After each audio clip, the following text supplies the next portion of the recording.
अस्सलाम वालेकुम प्यारे बच्चों। उम्मीद है कि आप सब खैरियत से होंगे। आज हम अपना नेक्स्ट चैप्टर शुरू करने वाले हैं और ये चैप्टर हमारे पास लास्ट चैप्टर का जो टॉपिक था उससे लिंक्ड किया जाता है। क्योंकि एग्जैक्टली उसी की एक्सटेंशन अगर हम इसे कहें तो बात दुरुस्त होगी, क्योंकि हमने जो लास्ट टॉपिक डिस्कस किया था that was the alternating current generator. अब जब हम अल्टरनेटिंग करंट जनरेटर की बात करते हैं और उसकी आउटपुट पे बात करते हैं तो हमें जो अल्टरनेटिंग करंट मिल रहा होता है उसके कुछ करेक्टरिस्टिक्स होते हैं और उसकी कुछ प्रॉपर्टीज होती हैं और कुछ टर्मिनोलॉजीज हैं और डिफरेंट सर्किट्स के अंदर उसका डिफरेंट बिहेवियर भी होता है। तो आज हम अपना नया चैप्टर शुरू करने वाले हैं that is the alternating current, जिसमें हम मुख्तलिफ सर्किट्स पे बात करेंगे और इसके साथ साथ हम अल्टरनेटिंग करंट की जो करेक्टरिस्टिक्स हैं इनको समझने की कोशिश करेंगे। तो सबसे पहले तो मैं इसके बेसिक फार्मूला, सिंबल, इसके सर्किट और इसकी जो इंपॉर्टेंट वेव फॉर्म्स हैं with phase and with time, इस पे बात करते हैं और फिर इसकी कुछ इंपॉर्टेंट प्रॉपर्टीज हैं जिन पे हम बात करेंगे। तो सबसे पहले अगर बच्चों में यहाँ पर अगर अल्टरनेटिंग करंट की इक्वेशन पे बात करूं, क्योंकि ऑलरेडी हम इससे पहले अल्टरनेटिंग करंट को डिटेल में डिस्कस कर चुके हैं अल्टरनेटिंग करंट जनरेटर।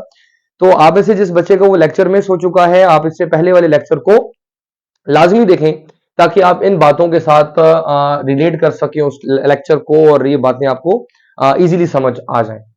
तो लास्ट टॉपिक में हमने जो अल्टरनेटिंग करंट की इक्वेशन लिखी थी that was V equals to V M sine omega T.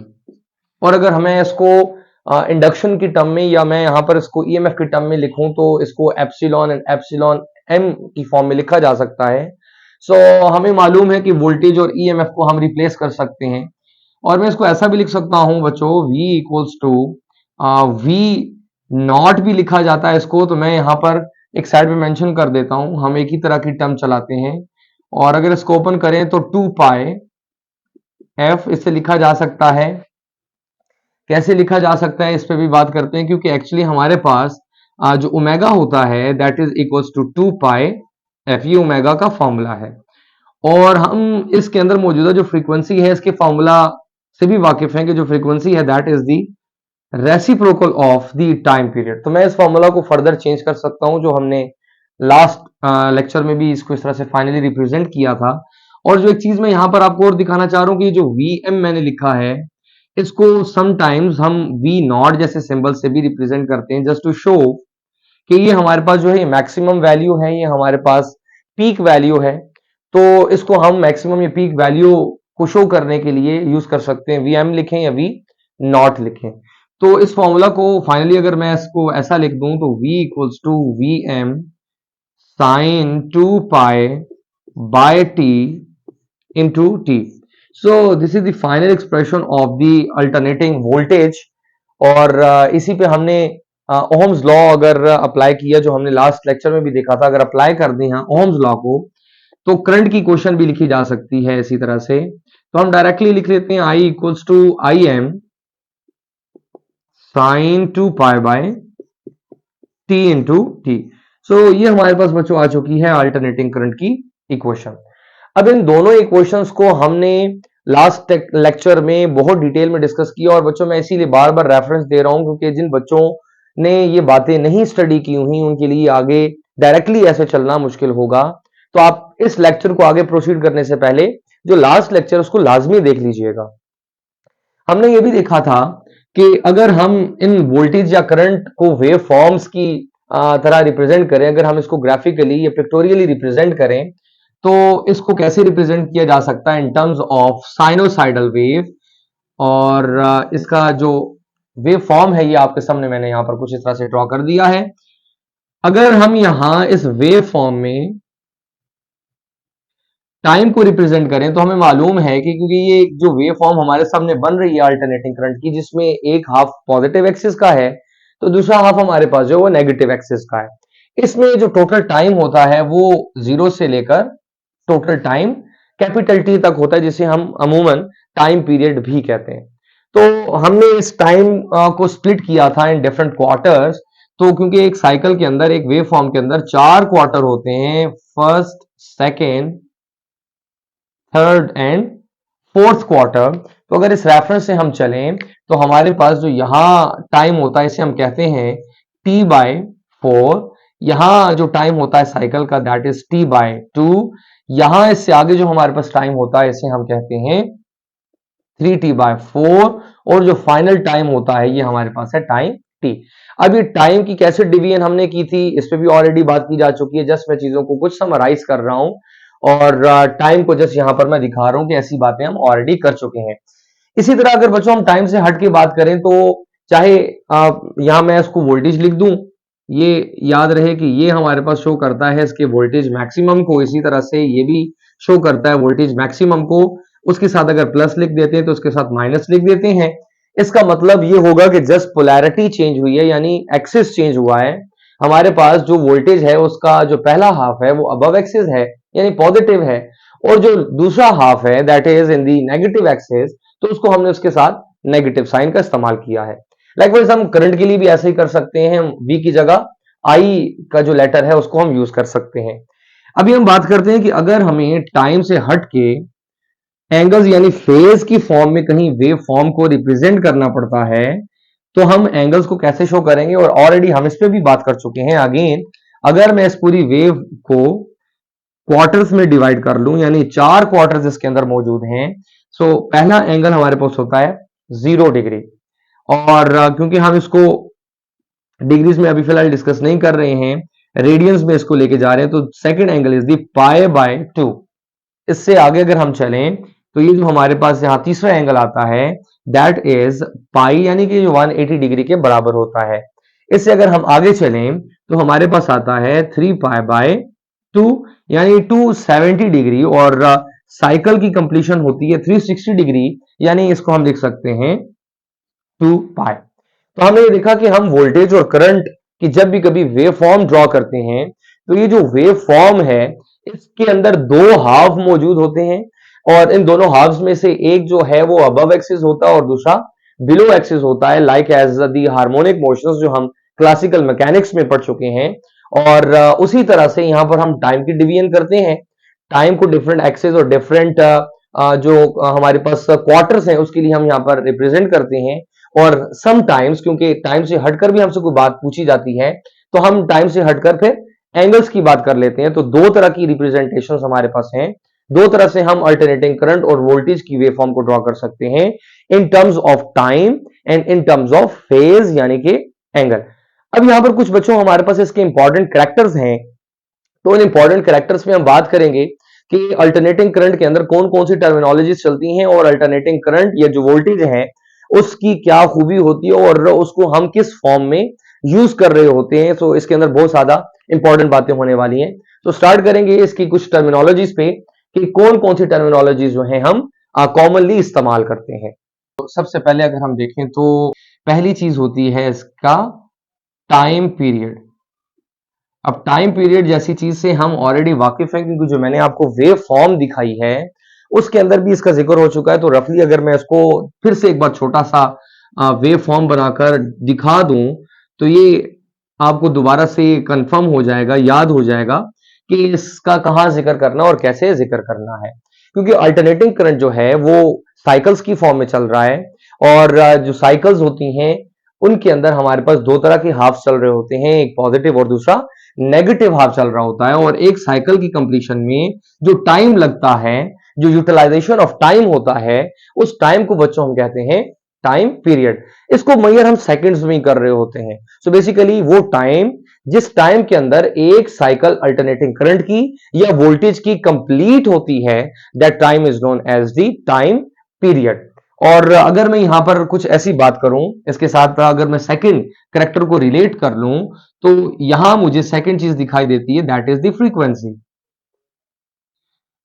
क्योंकि बच्चों जब टाइम पीरियड का जिक्र किया जाता है, नंबर ऑफ वेव्स की बात की जाती है या नंबर ऑफ साइकिल्स की बात की जाती है, तो यहां फ्रीक्वेंसी का जिक्र भी करना जरूरी होता है।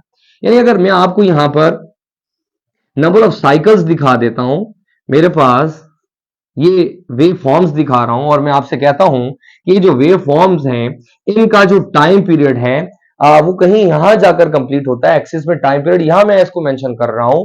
तो आप क्या करेंगे, फ्रीक्वेंसी को फाइंड करने के लिए आपने देखना है कि इस टाइम पीरियड के अंदर अंदर टोटल नंबर ऑफ साइकिल्स कितनी गुजर गई, कितनी पास हो गई किसी अल्टरनेटिंग करंट या वोल्टेज की।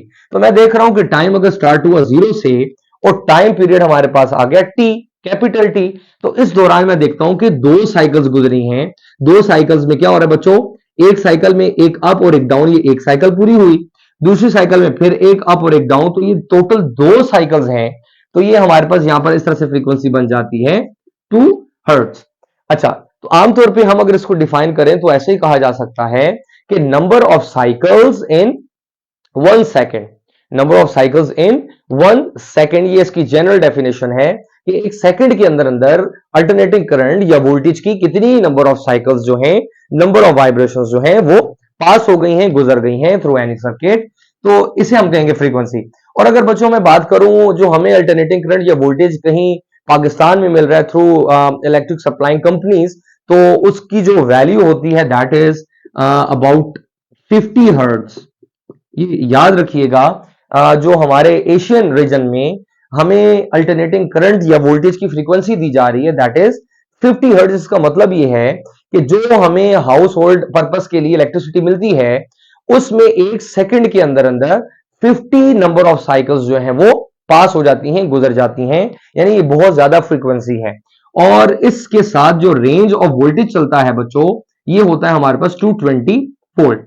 लेकिन अगर बात करें कुछ फॉरेन कंट्रीज की जिनमें हमारे पास नॉर्थ अमेरिका है, तो अगर हम वहां पर बात करें तो वहां हमारे पास frequency of alternating current and voltage चल रही है अबाउट 60 हर्ट्ज विद 110 वोल्ट्स।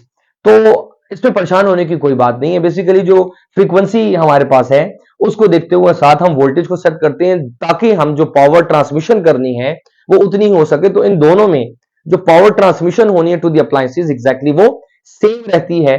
तो इन चीजों को आगे हम डिटेल में डिस्कस करेंगे कि कैसे पावर ट्रांसमिशन सेम रहती हैं और फ्रीक्वेंसीज के चेंज से क्या होता है। तो हम क्यों 50 हर्ट्ज यूज करते हैं, इस बात को थोड़ा सा हम समझ लेते हैं। वो इसलिए कि हमारे यहाँ पर जो इलेक्ट्रिसिटी ट्रांसमिशन का जो इंफ्रास्ट्रक्चर है बहुत पुराना है और ब्रिटिश दौर का है। और ब्रिटिश दौर में जो हमारे पास यहाँ इंफ्रास्ट्रक्चर रखा गया था फॉर द इलेक्ट्रिसिटी ट्रांसमिशन, उसमें जो फ्रीक्वेंसी यूज की गई थी that was the 60 hertz. And most of the countries जो हम फ्रीक्वेंसी रेंज यूज कर रहे होते हैं अल्टरनेटिंग करंट या वोल्टेज की, वो 50 हर्ट्ज विद 220 ही होता है। लेकिन अब ये देखने में आ रहा है कि जो कुछ हमारे ऐसे तरक्की याफ्ता ममालिक हैं जो अफोर्ड कर सकते हैं और सेटअप को चेंज कर सकते हैं, वो हमारे पास क्या कर रहे हैं कि फ्रीक्वेंसी को चेंज करके ले जाते हैं 60 हर्ट्ज की तरफ और वोल्टेज की रेंज को, लेवल को कम करके ले जाते हैं 110 की तरफ। लेकिन उसमें होता क्या है स्टूडेंट्स के, हमारे पास ये रेंज चल रही है, कॉमनली दुनिया भर में ये रेंज चल रही है और ये हमारे पास वैल्यूज होती हैं, तो इनके लिए जो अप्लायंसेज है वो डिफरेंट है।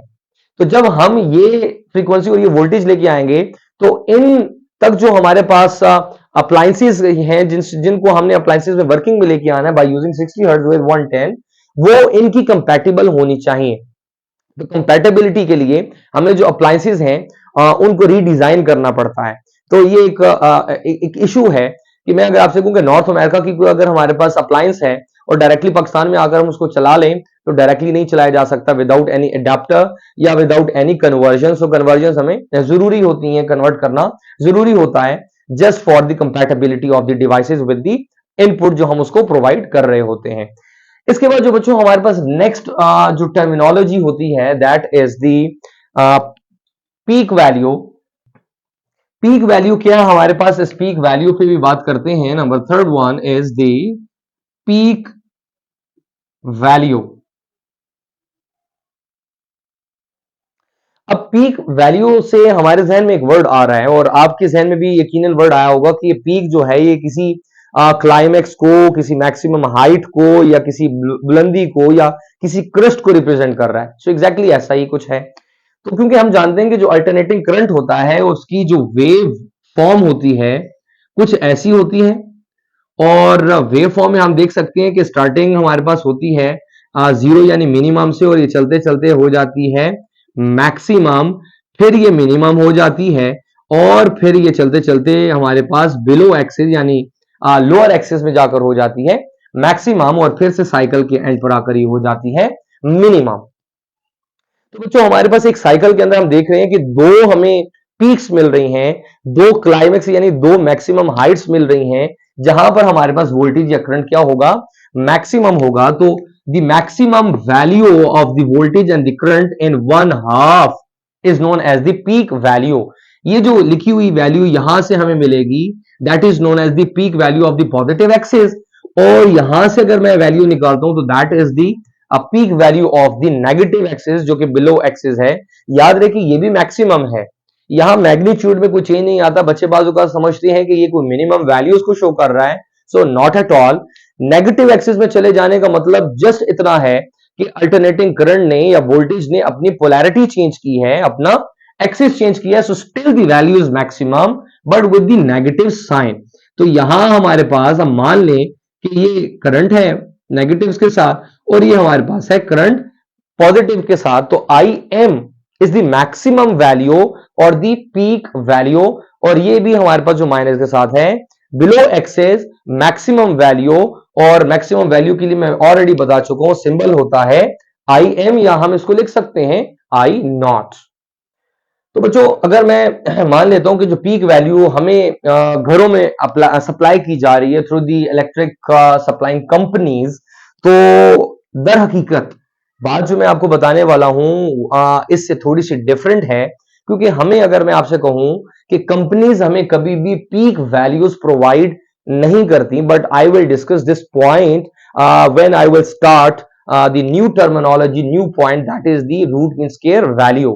तो बहरहाल मैं यहाँ एक बात कर रहा हूं, इस बात को जब मैं नेक्स्ट बात शुरू करूंगा तो उससे आप रिलेट करके बेहतर तरीके से समझ सकेंगे कि हमारे पास, अगर मैं मान लूं कि पाकिस्तान की बात चल रही है, तो 220 वोल्ट्स चल रहे हैं इस वक्त हमारे पास। हमें जो घरों में सप्लाई दी जा रही है दैट इज द 220 वोल्ट।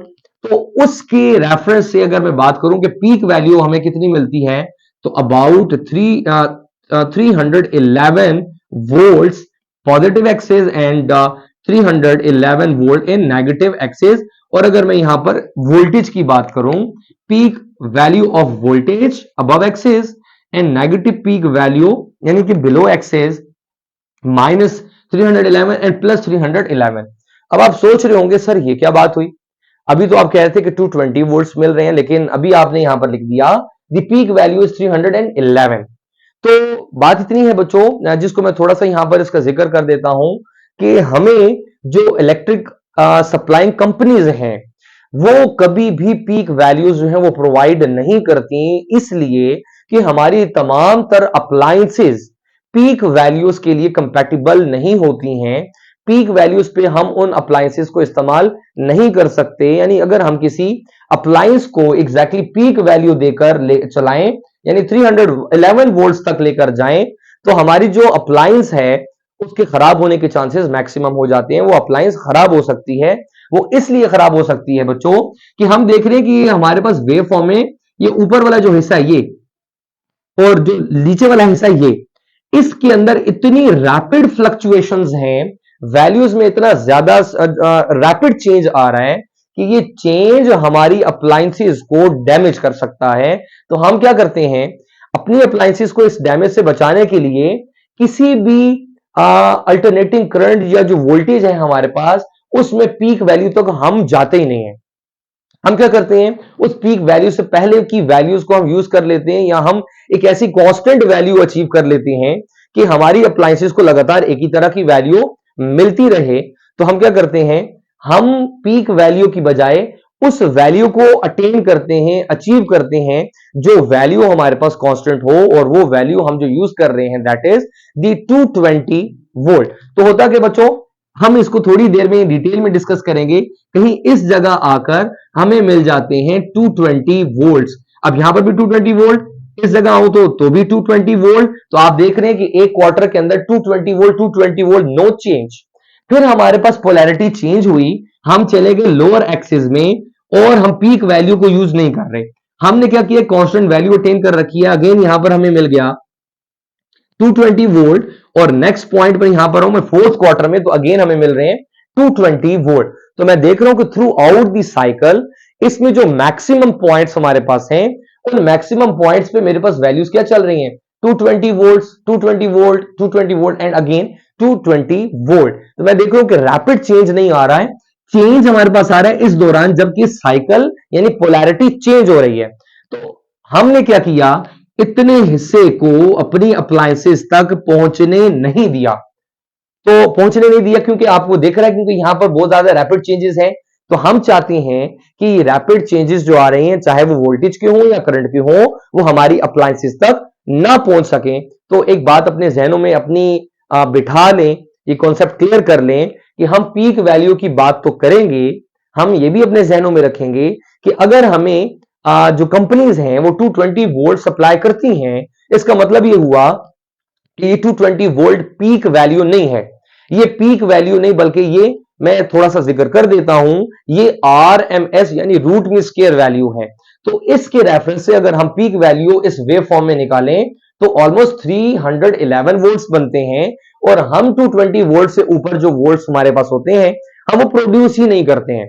तो मैं क्या बात कर रहा हूं कि हम इससे ज्यादा जो वोल्ट्स हैं वो प्रोड्यूस ही नहीं करते। तो हम क्या करते हैं, ऐसा इंजीनियरिंग वर्क करते हैं कि हमारे पास जो आने वाला अल्टरनेटिंग करंट है उसमें हमें पीक वैल्यूज की जगह RMS वैल्यूज ही मिलती रहे।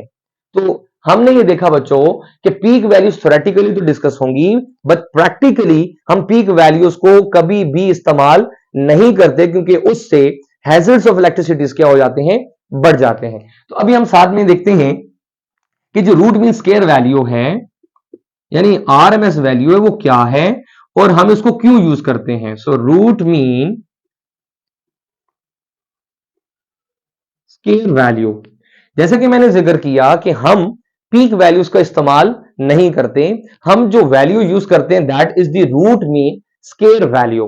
मैं तमाम तर बातें जो हकीकत से मबनी हैं, जो प्रैक्टिकली हम कर रहे होते हैं, उस पर भी मैं बात करूंगा, बट उससे पहले इसके मीनिंग्स को समझते हैं। क्या करना है बच्चों, रूट मीन स्क्वायर हमने क्या करना है, अगर इसको रिवर्स लेके चले तो डेफिनेशन को समझना आसान होगा। हम किसी भी करंट या वोल्टेज की वैल्यू का सबसे पहले करते हैं स्क्वायर, फिर हम क्या करते हैं उसकी जो दो स्टार्टिंग और इनिशियल और जो फाइनल वैल्यूज होती हैं उनके हमने किए स्क्वायर, फिर उन वैल्यूज का हम करते हैं मीन यानी initial plus final divided by 2, और फिर ले लेते हैं उन वैल्यूज का root, that value will become the root mean square value. तो हम रूट मीन स्क्वायर वैल्यू को यूज कर रहे होते हैं, और रूट मीन स्क्वायर वैल्यू बच्चों कहीं हमारे पास इस जगह आ रहा होता है about the 70% of the total value.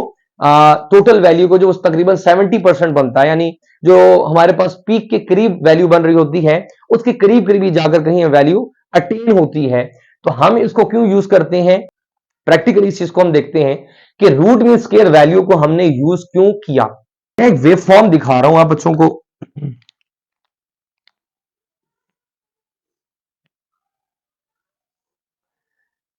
जैसे मैंने आपसे कहा, ये हमारे पास आ गई पीक वैल्यू, और तकरीबन जो पीक होता है उसका जो 70% के करीब हिस्सा होता है इसे हम कहते हैं RMS वैल्यू। RMS वैल्यू यानी रूट मीन स्क्वायर वैल्यू। अब हम क्यों इसको यूज कर रहे होते हैं, मैं इस रीजन को फिर से क्लियर कर दूं, क्योंकि अगर हम इससे आगे की वैल्यूज को यूज करते हैं बच्चों, तो इसके अंदर इतनी ज्यादा रैपिड फ्लक्चुएशंस हैं, वैल्यूज का चेंज है, कि अगर हम अपने अप्लायंसेस को प्रोवाइड कर दें तो हमारी अप्लायंसेस जल जाएंगी। और अगर किसी इंसान का इस इलेक्ट्रिसिटी के साथ कहीं इंटरेक्शन हो जाता है तो वो हमारे लिए ज्यादा नुकसानदेह हो सकती है, ज्यादा हैजर्डियस हो सकती है, उससे हमें ज्यादा नुकसान पहुंच सकता है। तो हम उस नुकसान से बचने के लिए और अप्लायंसेस की कंपैटिबिलिटी को देखते हुए हम पीक वैल्यूज का इस्तेमाल नहीं करते, क्योंकि बच्चों हमारी जितनी भी अप्लायंसेस हैं उनको एक कांस्टेंट लेवल का वोल्टेज चाहिए जिसमें जरा भी चेंज ना आए, या चेंज अगर आए भी तो इतना रैपिड ना हो कि जो अप्लायंसेस हैं उनके अंदर सर्किट डैमेज हो या जो अप्लायंसेस हैं वो खराब हो। तो हम क्या करते हैं, RMS अचीव करते हैं, जिसमें मैंने पहले भी दिखाया हमारे पास ऊपर वाले हाफ में दो क्वार्टर्स हैं। पहले क्वार्टर में मैक्सिमम वैल्यू 220 है, दूसरे क्वार्टर में भी मैक्सिमम 220 है। So no rapid changes. इसी तरह अगर हम लोअर एक्सिस की बात करते हैं तो लोअर एक्सिस में भी दो क्वार्टर है और वहां पर भी हमें कांस्टेंट वैल्यू ऑफ वोल्टेज लगातार मिल रही है, जिससे हमारे पास जो अप्लायंसेस है उनको नुकसान नहीं होगा। अब एक चीज और भी समझते हैं कि हम अगर इसको 220 की जगह 311 हम कर लेते हैं, नुकसान तो होगा, बट हमारे पास जो डायरेक्ट करंट है, ये जो पावर ट्रांसमिशन है, उसकी जो कैलकुलेशंस है उसमें भी प्रॉब्लम होगा। क्या प्रॉब्लम होगा जरा देखते हैं। अगर मैं अल्टरनेटिंग करंट की पीक वैल्यू को यूज करता हूं, एसी की मैं पीक वैल्यू को यूज करता हूं, यानी कि मेरे पास वोल्टेज है अबाउट 311 वोल्ट, और मैं साथ में यूज कर लेता हूं डीसी का, डीसी की जो मेरे पास मैक्सिमम वैल्यू होती है, that is the V equals to 220 volt. अगर मैं इसको यूज करता हूं, या अगर यहां पर मैं मान लेता हूं कि मैं इसको 311 कर लेता हूं, तो ये दोनों जो वोल्टेजेस हैं, ये कभी भी एक जैसी पावर ट्रांसमिशन नहीं कर सकेंगे। इनकी पावर ट्रांसमिशन में डिफरेंस होगा। इसकी पावर ट्रांसमिशन कुछ और होगी, इसकी पावर ट्रांसमिशन कुछ और होगी।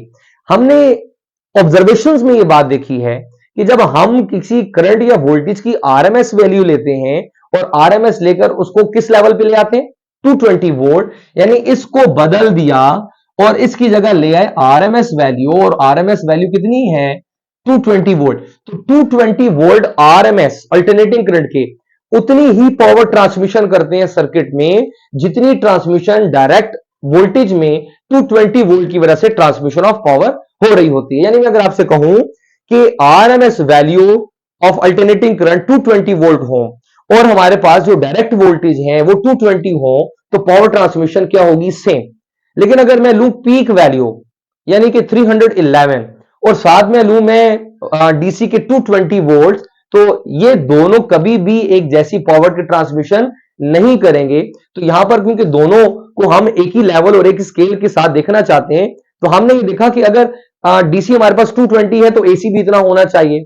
तो एसी उतना तब ही दोनों के बराबर होगा, या दोनों के इफेक्ट्स तभी बराबर होंगे जब हम एसी वैल्यू का क्या कर लें, आरएमएस ले लें। तो हमने क्या किया बच्चों, हमने ये देखा कि अगर डीसी के 220 वोल्ट की जो पावर ट्रांसमिशन हमारे पास मान ले कहीं हो रही है 100 वॉट ट्रांसमिशन, अगर आप चाहते हैं कि अल्टरनेटिंग करंट से भी इतनी ही पावर ट्रांसमिशन हो, तो फिर आप पीक वैल्यू ना इस्तेमाल करें, बल्कि उसका क्या कर लें, उसकी आरएमएस वैल्यू ले लें, क्योंकि इन दोनों की जो पावर ट्रांसमिशन है वो सेम होती है, इसमें कोई फर्क नहीं होता है। अच्छा, ये तो हो गई हमारे पास पावर ट्रांसमिशन की बात। तो यहाँ एक अक्सर कंफ्यूजन बच्चों के जहन में रह जाती है कि सर अगर हमने पीक वैल्यू बना ली, हमें किसी जनरेटर ने या जो पावर जहां पर बन रही है उसमें पीक वैल्यूज आ गई, तो फिर वो पीक वैल्यू हमें क्यों नहीं मिलती। हम जो घरों में वोल्टेज या करंट देख रहे होते हैं वो रूट मीन स्क्वायर वैल्यू कैसे हो जाता है, क्योंकि मैंने बिल्कुल शुरू में बताया कि हमें जो घरों में हाउस और होल्ड पर्पस के लिए जो करंट या वोल्टेज मिल रहा होता है that is in form of root mean square values, वो पीक वैल्यूज की फॉर्म में नहीं होता या पीक वैल्यूज नहीं होती। असल में अगर मैं आपको दिखाऊं तो थ्योरेटिकली अगर मैं आपसे कहूं कि हमें जो अल्टरनेटिंग करंट हम बनाते हैं या हम डिस्कस कर रहे होते हैं वो कुछ इस तरह का होता है, लेकिन जो हम यूज कर रहे होते हैं या जो हमें ट्रांसमिट किया जा रहा होता है वो कुछ इस फॉर्म में होता है। ये वैल्यूज यहां पर कांस्टेंट रखी जाती हैं ताकि जो फ्लक्चुएशंस हैं वो रैपिड ना हो। तो ये किसी अप्लायंस, किसी मशीन, किसी सर्किट की मदद से हम कन्वर्ट नहीं करते। ये बात यहां क्लियर कर दूं कि जहां पर पावर की ट्रांसमिशन हो रही होती है, यानी मैं अगर जनरेटर की बात कर लूं तो जनरेटर भी पीक वैल्यूज प्रोड्यूस नहीं करता। जो हमारे घरों में भी जनरेटर्स मौजूद है वो हमेशा प्रोड्यूस करते हैं रूट मीन स्क्वायर वैल्यूज कुछ इस तरह की। अब जो रूट मीन स्क्वायर वैल्यू वो क्यों खुद ब खुद जनरेट कर रहे हैं, आखिर हमने उसमें क्या कर रखा है कि वो पीक वैल्यूज की बजाय कौन सी वैल्यूज बनाकर दे रहा है, हमें रूट मीन स्क्वायर वैल्यूज दे रहा है। तो बच्चों हमने इन जेनरिक वर्क में जो क्वाइल हैं उनकी ओरिएंटेशंस को उनकी ऐसी सेटिंग की हुई होती है और उनकी रोटेशंस को ऐसे एडजस्ट किया हुआ होता है कि वो वैल्यूज 220 से ज्यादा और 220 से कम फ्लक्चुएट करती हुई दिखाई ना दें, बल्कि हम ऐसे रोटेट करें उसको कि जब भी कभी मैक्सिमम रोटेशंस आए तो हमें मैक्सिमली जो वोल्टेज है वो 220 ही मिले। तो नंबर वन, अगर मैं आपसे कहूं हम इसमें जनरेटर्स के अंदर किन चीजों को सेट करते हैं, number one is the orientation of the coil, यानी आर्मेचर की ऐसी ओरिएंटेशन रखी जाती है कि 220 से ज्यादा वैल्यूज एक्सीड ना करें और वो वैल्यू पीक वैल्यूज तक ना जा सके। नंबर टू, हम उनकी स्पीड को एडजस्ट करते हैं, हम उनकी रोटेशंस को एडजस्ट करते हैं ताकि रोटेशंस जो हैं वो इस हद तक हो, इतनी ज्यादा इंडक्शन ना हो, हमारे पास इतना ईएमएफ ना बने कि वो पीक वैल्यूज को अप्रोच कर जाए। तो बेसिकली जहां पर हम पावर या वोल्टेज को अगर मैं कहूं बना रहे होते हैं, अल्टरनेटिंग करंट की फॉर्मेशन हो रही होती है, उस जनरेटर के अंदर या जो पावर स्टेशन है उसके अंदर ही हमने इंजीनियरिंग वर्क किया हुआ है कि वो हमें बनाकर ही कौन सा वोल्टेज दे, कौन सा करंट दे, रूट मीन स्केयर करंट दे या रूट मीन स्केयर वोल्टेज दे। यानी अगर आपसे कहूं, इसका ताल्लुक सिर्फ और सिर्फ हमारी थ्योरी या थ्योरेटिकल वर्क के साथ है। हमारे पास जो प्रैक्टिकली यूज हो रहा है that is the root mean square value या root mean square current voltage, इसलिए कि अप्लायंसेस को नुकसान कम हो, इसलिए कि हमारे पास जो पावर ट्रांसमिशन है वो डीसी जैसी हो, यानी कि जो डायरेक्ट करंट का स्केल है, जो अल्टरनेटिंग करंट का स्केल है, वो दोनों क्या हो जाएं, बराबर हो जाएं, दोनों की जो पावर ट्रांसमिशन चल रही हैं वो एग्जैक्टली सेम हो जाएं, हैजर्ड्स कम हो जाएं और हमारी जो अप्लायंसेस हैं वो फ्लक्चुएशंस की वजह से डैमेज ना हो या खराब ना हो। अब मैथमेटिकली इसको हम कैसे फाइंड कर सकते हैं? इसको फाइंड करने का हम तरीका देखते हैं कि हम अगर रूट मीन स्क्वायर वैल्यू को फाइंड करना चाहते हैं थ्योरेटिकली भी, तो वो कौन सी वे है कि हम इसको फाइंड कर सकते हैं। सो अभी हम देखते हैं कि हम रूट मीन स्क्वायर वैल्यू को मैथमेटिकली कैसे फाइंड कर सकते हैं, कैसे डिराइव कर सकते हैं। तो आर एम एस वैल्यू के लिए हमें क्या करना है कि बच्चों हमारे पास जो करंट है root mean square value find करने के लिए जो बेसिक वैल्यू ऑफ करंट है उसको यूज करेंगे, I equals to I M sine omega T. और क्योंकि पावर की बात करनी है, क्योंकि मैंने आपसे पहले कहा कि हमें जो पावर ट्रांसमिशन है उसकी कैलकुलेशंस को आसान बनाना होता है, क्योंकि पावर कैलकुलेशंस ज्यादा रैपिड, अगर हमारे पास करंट और वोल्टेज का चेंज हो तो कैलकुलेशंस करना मुमकिन नहीं है, क्योंकि आपको पता है कि जब बहुत रैपिड चेंज आ रहे हो तो हमें डिस्क्रीटनेस के लिए इन्फिनिटेसिमल डिविजन्स करना पड़ जाती हैं, that is the difficult way. तो हम उस मुश्किल से बचने के लिए, और भी बहुत सारे हैजर्ड्स और प्रॉब्लम्स में बता चुका हूं, उनसे बचने के लिए हम यहां पर पावर की बात करेंगे, क्योंकि पावर हमें चाहिए। अगर मैं यहां पावर की बात करूं, P equals to I square R, और हम क्योंकि मैक्सिमम वैल्यू यहां से डिस्कस करेंगे इस फॉर्मूला की मदद से, तो करंट जो हमने अल्टरनेटिंग करंट की वैल्यू लिखी, अगर इसको हम इसमें पुट कर दें, आई एम साइन ओमेगा टी, ये आ जाएगा होल स्केयर, इसका भी स्केयर आ जाएगा। अगर इस इक्वेशन में देखें तो जो साइन स्केयर ओमेगा टी है इसको हम रिप्लेस कर सकते हैं by using the average value of sine square omega T. वो कैसे कि साइन जो ओमेगा टी है साइन थीटा है, इसकी वैल्यू हमारे पास मिनिमम होती है 0 और मैक्सिमम वैल्यू 1। ये हमारे पास 0 और 1 की दो वैल्यूज ही इसके पास होती हैं। तो अगर मैं इन दोनों वैल्यूज की एवरेज ले लूं तो साइन स्केयर ओमेगा टी को मैं रिप्लेस कर सकता हूं बाय दिस वैल्यू, ये बन जाएगा आई एम स्केयर 1/2, और साथ में ये आर हमारे पास चल रहा है, ये पावर आ जाएगी हमारे पास I M square R by 2, equation number 1। अब क्योंकि ये तो जो मैंने पावर बच्चों यहां डिस्कस कर ली है that is in terms of the maximum value और the peak value, but we are interested to convert the value into the root mean square value. तो रूट मीन स्क्वायर वैल्यूज में कैसे convert किया जा सकता है, हम इन दोनों को कन्वर्ट करना चाहते हैं एक दूसरे में, यानी मैं पीक वैल्यू अगर मुझे मिलती है तो मैं उससे आरएमएस वैल्यू निकाल लूं, और अगर मुझे आरएमएस वैल्यू मिलती है तो मैं उसकी मदद से पीक वैल्यू निकाल लूं।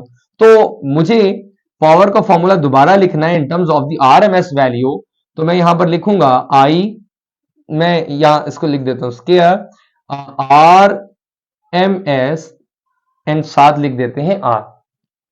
दोनों को मुझे आपस में कन्वर्ट करना है, ये आर एम एस वैल्यू है और ये पीक वैल्यू के लिए है, तो पी मैक्सिमम यहां पर इसके साथ मैं ऐसे रिप्रेजेंट कर देता हूं।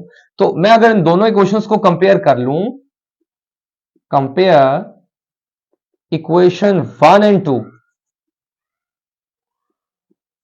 तो I square R M S R equals to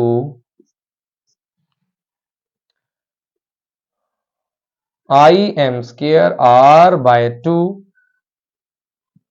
ये आर इस आर से बच्चों कर दें कैंसिल। अगर मैं इस फॉर्मूला को एक मर्तबा कुछ और ऐसा लिख के दिखाऊं, फिर इसको रीअरेंज कर लेते हैं in terms of the R M S value, तो आई आर एम एस हमें इसके ऊपर स्केयर लिखा हुआ है, स्केयर को अगर खत्म कर दें by taking square root on both sides, तो ये बनेगा I R M S I M over root two. अगर 1/√2 को मैं बच्चों ओपन कर दूं तो मैं इस वैल्यू को कुछ ऐसा रिप्रेजेंट कर सकता हूं 0.70 IM, यानी 0.70 पीक वैल्यू पे अगर हम चले जाएं, लाइक अगर हमारे पास कहीं 1 एम्पियर करंट है तो 1 एम्पियर करंट का जो 0.7 एम्पियर करंट होगा वहां पर हमारे पास जो वो वैल्यू जो होगी that is the root mean square value. या मैं ऐसा भी लिख सकता हूं, और आई आर एम एस कहां हमें मिलता है 70% of the peak value. 70% of the peak value पे जो हमें वैल्यू मिल रही है वो आर एम एस वैल्यू होगी। सो मैथमेटिकली हम इसको अटेन करते हैं by using these two expressions, कि हम अगर पावर निकालते हैं पीक वैल्यूज के टर्म में और फिर उसको कन्वर्ट करना चाहते हैं power in terms of RMS, तो दोनों फॉर्मूला को अगर हम रिलेट कर दें तो हमें इस से रूट मीन स्क्वायर करंट का फॉर्मूला मिलता है। लाइकवाइज मैं इसी फॉर्मूला को ओम्स लॉ को यूज करते हुए वोल्टेज में भी कन्वर्ट कर सकता हूं। तो हमने बच्चों यहां पर देखा कि प्रैक्टिकली तो हम आरएमएस वैल्यू को यूज कर ही रहे होते हैं by using the engineering work and by using the specific constructive parts of the generators and in power stations. तो मैथमेटिकली हमने क्या करना होता है, मैथमेटिकली भी हमने इस चीज को देख लिया, पीक वैल्यूज और आरएमएस फार्मूला को पावर टर्म्स में लाकर रिलेट किया और हमने फाइनल फार्मूला बना लिया। That was the RMS value. तो बच्चों आपको यहां पर इंपॉर्टेंस का समझ में आ चुका होगा कि जो आरएमएस वैल्यू है वो हमारे लिए कितनी ही ज्यादा इंपॉर्टेंट है और हम पीक वैल्यू को क्यों इस्तेमाल नहीं करते। आप इन दोनों को रिलेट बआसानी कर सकेंगे उम्मीद है, और इन दोनों को किसको यूज करना है और किसको यूज नहीं करना है इस प्रॉब्लम से भी अब आप निकल चुके होंगे। करता हूं कि आज की बात आपको अच्छे से समझ में आ गई होगी, और इंशाल्लाह मैं कुछ मजीद टर्मिनोलॉजी के साथ मिलता हूं आपको नेक्स्ट लेक्चर में। मुझे तब तक के लिए दीजिएगा इजाजत। अल्लाह हाफिज।